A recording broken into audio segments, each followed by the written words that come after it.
अस्सलाम वालेकुम स्टूडेंट्स, बिस्मिल्लाहिर्रहमानिर्रहीम। जी स्टूडेंट, तो हमने अपने पैराग्राफ स्टार्ट करने हैं और ये 9th क्लास में आपको तो टेंस आते थे जिसमें 10 सेंटेंस दिए जाते थे और आपने उनको उर्दू टू इंग्लिश करना होता था। लेकिन यहाँ पे पूरा पैराग्राफ दिया जाएगा और आपने इसको इंग्लिश में करना है, लेकिन उसके लिए आपको कुछ पहले से टेंस आने चाहिए। उसके अलावा आपने अपनी जो है इसको पहले समझना है कि ये पैराग्राफ है किसके अंदर, प्रेजेंट में है, पास्ट में है या फ्यूचर में है। अब जैसे देखें, मैं इसको रीड कर रहा हूँ। मेरे घर के सामने बाग है, इसमें बहुत से पौधे हैं, फूल खिलते हैं, खुशबू फैल जाती है, ठीक है, भर जाता है, फिरते हैं। तो ये इसका मतलब क्या है, प्रेजेंट की बात हो रही है। तो आपने इसके अंदर प्रेजेंट की जो टेंसेस हैं उनके फॉर्मूलास लगा के, हेल्पिंग वर्ब वगैरह लगा के, फॉर्म ऑफ वर्ब वगैरह लगा के इसको कंप्लीट करना होगा। और जो सेकंड वाला है वो भी प्रेजेंट के अंदर है। और अगर अपनी पैराग्राफ पास्ट में होगा तो उसके अंदर आपने पास्ट के जो टेंस हैं उसको फॉलो करना होगा, ठीक है। बहरहाल मैं यहाँ पे आपको एक दफ़ा डिक्टेट करा दूँगा, बाद में से आपने एक दफ़ा खुद से प्रैक्टिस करना है, खुद से इसकी इंग्लिश करने की कोशिश करनी है, ठीक है। और जो मैं बता रहा हूँ उसको भी आप नोट कर सकते हैं, इसकी इंग्लिश जो मैं बताऊँगा। फिर उसके बाद आप एक दफ़ा इसको खुद से करें, फिर इंशाल्लाह आपकी प्रैक्टिस हो जाएगी। और इसको आपने बहुत अच्छे से करना है क्योंकि ये आपके सिलेबस के अंदर 40 है, मतलब 40, और उनमें से कोई भी एक आएगा और इसके अंदर कोई चॉइस नहीं होगी, ठीक है। ये 8 मार्क्स का होता है और इसके अंदर कोई चॉइस नहीं होगी। तो आपने इनको बहुत अच्छे से तैयार करना है और साथ साथ करते जाएँ तो आपको ये फिर 40 ज़्यादा नहीं लगेंगे। अगर आप नहीं करेंगे तो फिर आपके लिए मसला होगा। स्टूडेंट्स, इसको स्टार्ट करते हैं। मैं इसको डिक्टेट कराऊंगा, इसकी ट्रांसलेशन इंग्लिश में करूंगा।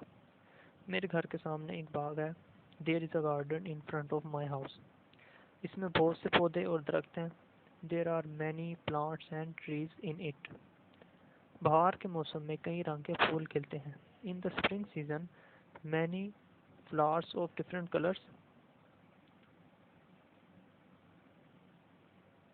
Bloom here. इनकी खुशबू इर्द गिर्द फैल जाती है। Their fragrance spread everywhere. शाम को बाग आदमियों, औरतों और बच्चों से भर जाता है। In the evening garden is filled with men, women and children. लोग इधर उधर फिरते हैं। People walk here and there और लुत्फ उठाते हैं। And take enjoyment. बच्चे बाग में दौड़ते हैं। Children run in the garden. Sorry, childrens नहीं लिखना, चिल्ड्रंस कोई वर्ड नहीं होता है, मेरे से मिस्टेक हो गई है, ठीक है। चाइल्ड का मतलब एक बच्चा और चिल्ड्रन का मतलब ज़्यादा बच्चे, चाइल्ड चिल्ड्रन, ठीक है। अब वो यहाँ है, दूसरे लम्हे वो बाग के दूसरे कोने में है। Now they are here and at the second moment they are in the other corner of the garden. हर शाम मैं भी बाग सैर के लिए जाता हूँ। Every evening I also go for a walk to the garden. बहुत से माली बाग की देखभाल करते हैं। Many gardeners look after the garden, ठीक है। गार्डनर्स जो माली हैं। तो आपने देखा होगा इसके अंदर मैंने इज़ और फर्स्ट फॉर्म ऑफ वर्ब का इस्तेमाल किया है, ठीक है। तो इसका मतलब है कि ये प्रेजेंट की बात हो रही है, आपने इन चीज़ों का ध्यान रखना है। सेकंड वाले की तरफ चलते हैं। ज़िंदगी के नशीबो फराज में ऐसे लम्हात भी आते हैं जब इंसान बिल्कुल नाउमीद हो जाता है।